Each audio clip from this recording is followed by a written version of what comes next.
सत्य जानने पश्चात श्री कृष्ण की हत्या करने पर आतुर कंस वृंदावन के सभी मार्ग मोड़ता है अपने ही महल की ओर। अब तू कुछ भी कर ले भांजी, संसार के किसी भी मार्ग से प्रयास कर ले, पहुंचेगा तू मथुरा ही अपने मामा के पास। अब ये तेरे जीवन की अंतिम यात्रा होगी। और इससे अनभिज्ञ कृष्ण चलने लगते हैं कंस के माया मार्ग पर। सत्य जानने पश्चात श्री कृष्ण की हत्या करने पर आतुर कंस वृंदावन के सभी मार्ग मोड़ता है अपने ही महल की ओर। किंतु नारद मुनि द्वारा बताए श्री कृष्ण की विशेषता से हो जाता है भयभीत कि भगवान विष्णु अपने मूल रूप में आपकी हत्या नहीं कर सकते, किंतु ये बालक जो मथुरा की ओर आ रहा है वो भगवान विष्णु का मानव अवतार है, वो आपकी हत्या कर सकता है। और आमंत्रण देता है स्वयं की मृत्यु को। श्री कृष्ण को मृत्यु के घाट पहुंचाने हेतु असुर कंस रचेगा अभेद्य माया जाल। कृष्ण कन्हैया की हत्या उसके हाथों होगी जिसे ये वरदान है कि वो विष्णु के मानव रूप की हत्या करेगा। किसकी बात कर रहे हो? कुवल्यपीड़। और इस असुरी षड्यंत्र से अनभिज्ञ कृष्ण शिक्षा ग्रहण करते हैं ऋषि संदीपनी से, जहां धमकते हैं कंस के असुर। धर्म युद्ध के आह्वान में अब एक तरफ असुर कंस गठजोड़ बनाएगा महाअसुरों से, तथा सर्वप्रथम कंस कालाहारी वन में मिलता है कुवलयापीड़ शापित हाथी से। दूसरी ओर श्री कृष्ण धर्म युद्ध की शिक्षा ग्रहण करेंगे ऋषि संदीपनी से। मुझे ऐसी शिक्षा दीजिए, ऐसा ज्ञान दीजिए जिससे मैं इस संसार से कंस जैसे पापी और असुरी शक्तियों का नाश कर सकूं। भूरा वन के चंगुल में फंसे राम रूपी श्री कृष्ण किस प्रकार सत्य का बोध कराते हैं भूरा वन को। अब मैं करूंगा तुम्हारा वध और पूर्ण करूंगा अपने पिता का प्रतिशोध। ये तुम नहीं, हमारे भीतर का द्वेष बोल रहा है। और संदीपनी ऋषि से मिल धर्म युद्ध हेतु शिक्षा प्राप्त करेंगे श्री कृष्ण। मुझे ऐसी शिक्षा दीजिए जिससे मैं इस संसार से कंस जैसे पापी और असुरी शक्तियों का नाश कर सकूं। होने वाले धर्म युद्ध में शिक्षा प्राप्त करते श्री कृष्ण के मार्ग में असुर धनु माता संग करता है विघ्नोत्पन्न, जिसके द्वारा संदीपनी ऋषि भूल जाते हैं समस्त अलौकिक मंत्र।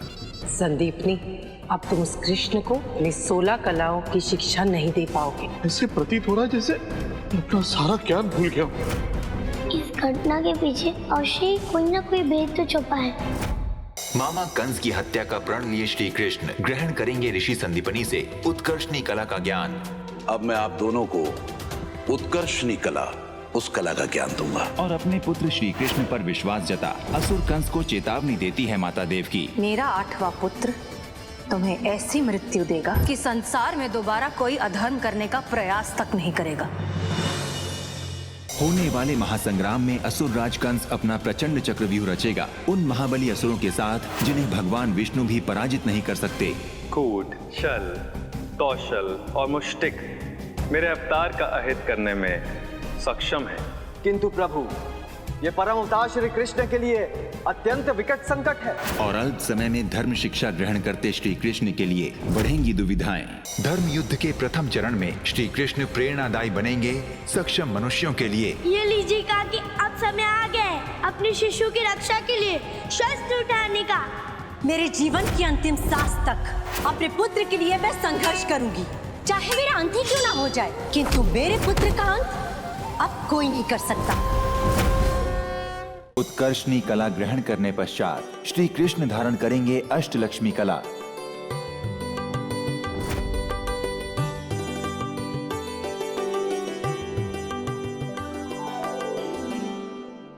अब तुम सबके प्रतिशोध पूरा करने का समय आ गया है। आप हमें बस ये बताइए कि करना क्या है। उस चक्रधारी के मानव अवतार परम अवतार श्री कृष्ण के साथ मल्ल युद्ध करना है।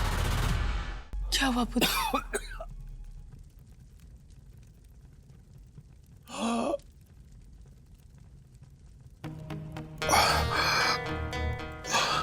पुत्र जल।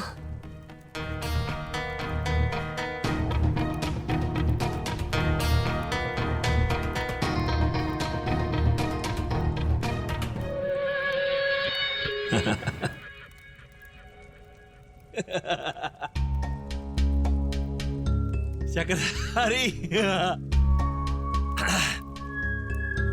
तो तूने रचा था स्वप्न।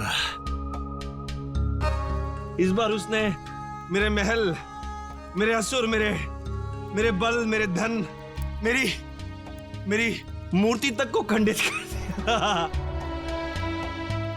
मुझे असुरक्षा का बोध करवाना चाहता था चक्रधारी।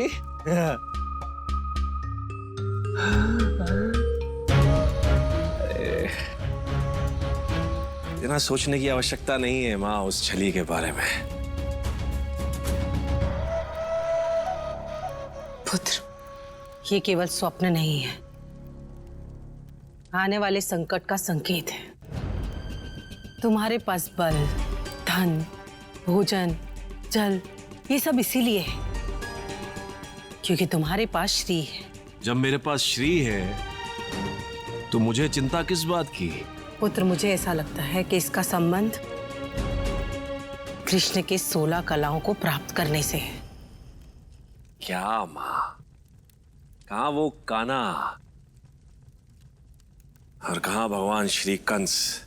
अब उसकी 16 कलाओं की शिक्षा से मेरे दुस्वप्न का क्या संबंध? पुत्र, उन 16 कलाओं में 8 कलाएं ऐसी भी हैं जिसे अष्टकला या अष्टलक्ष्मी कहा जाता है। यदि उस कान्हा ने अष्टकला को प्राप्त कर लिया तो तुम श्रीहीन हो जाओगे। तुम्हारा बल, धन, ऐश्वर्य सब कुछ उसके सम्मुख क्षीण हो जाएगा। और मुझे ऐसा लग रहा है कि तुम्हारा स्वप्न भी उसी ओर संकेत दे रहा है। ये चक्रधारी सदैव कोई छल कर जाता है और हमें पता ही नहीं चलता।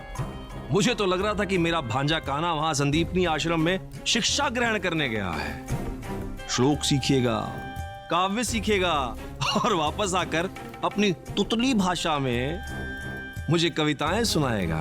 किंतु वो तो मुझे ही श्रीहीन करने का षड्यंत्र रच रहा है। पुत्र, इसका एक ही उपाय है।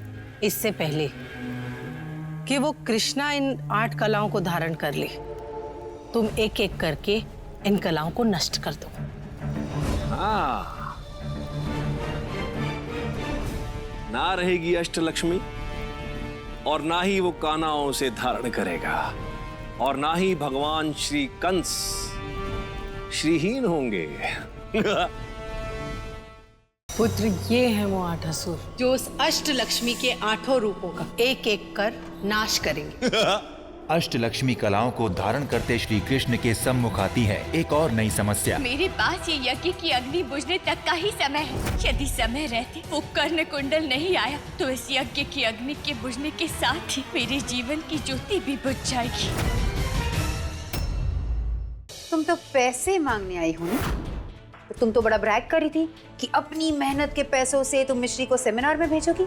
आखिर आना ही पड़ा ना तुम्हें अखिलेश के पास भीख। आई एम सॉरी, मदद मांगने। I was so right about you Heera. तुम एक फ्री लोडर हो।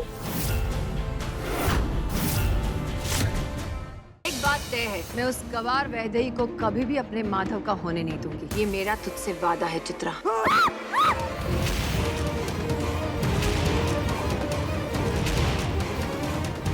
तेरे समझ में नहीं आ रहा, कब से कह रहा हूँ टीवी का वॉल्यूम कम कर। ठाकुर साहब, ये आपने बहुत गलत किया। आपको ये शोभा नहीं देता और इसकी आपको कीमत चुकानी पड़ेगी।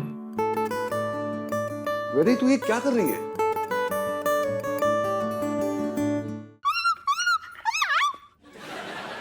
कोई अपनी जगह से नहीं हिलेगा। कौन है आप? हो, यहाँ मैं जान पहचान बनाने नहीं आया हूँ, इसलिए जितना माल है ना चुपचाप यहाँ बाहर निकाल दो। हैं? जो सारी बहनियां ने अपनी शक्ल इतनी कैसे बदल ली? सुनाई नहीं दिया? ना ना, जो सारू बहनी तो ना लग रहा हूँ हैं? जाको मतलब सचमुच में कौन हूँ बदमाश। अरे दादा भैया, आज के अखबार में बहुत ही खतरनाक खबर छपी है। एक कोई जख्मी औरत है जो कि रात के वक्त मर्दों पर अटैक कर रही है। हम नहीं डरते किसी से भी, समझे आप? तो हम कौन सा किसी के बाप से डरते हैं? कौन हो भाई, कौन हो? जख्मी औरत।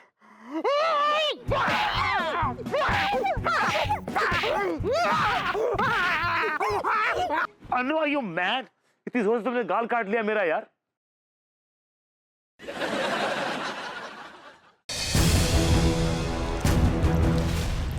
अब तुम्हारी बारी है रानी, एक अंतिम बार श्रृंगार कर लो कि कुछ ही क्षणों में तुम्हारा अस्तित्व ही मिट जाएगा।